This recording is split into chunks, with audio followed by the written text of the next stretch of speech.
பொதிகை மலர் web டிவிக்காக செய்திகள் வாசிப்பது விழுப்புரத்திலிருந்து பொன்னுசாமி.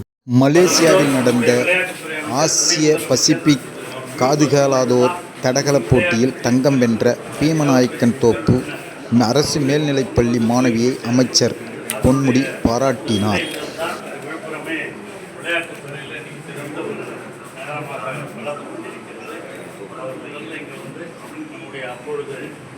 நாடாளுமன்றத்தினுடைய தலைவராக இருந்த கௌதமதி அவர்கள் அவரை அழைத்து வந்து இங்கே ஷட்டில்காக் விளையாடி வெற்றி பெற்றவர்களுக்கு பரிசு கொடுத்தார்.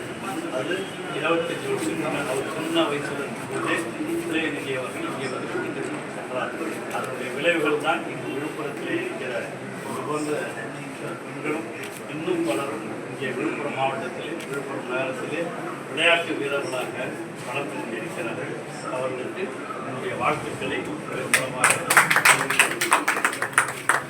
ஏன்னா இந்தளவுக்கு நம்முடைய விளையாட்டுத்துறை இருக்கிறவர்கள் கூட சொன்னது மாதிரி விளையாட்டு தமிழகத்திலே வளர வேண்டும் என்பதற்காக பல நாடுகளுடைய போட்டிகளெல்லாம் இங்கே அழைத்து நடத்தி கொண்டிருப்பது தான் நம்முடைய தமிழக விளையாட்டுத்துறை துணை முதலமைச்சர்.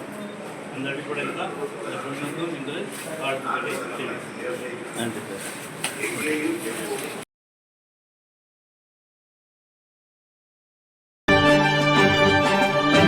உடனுக்குடன் செய்திகளை தெரிந்து கொள்ள பொதிகை மலர் வெப் டிவியை தொடர்ந்து பாருங்கள். நன்றி, வணக்கம்.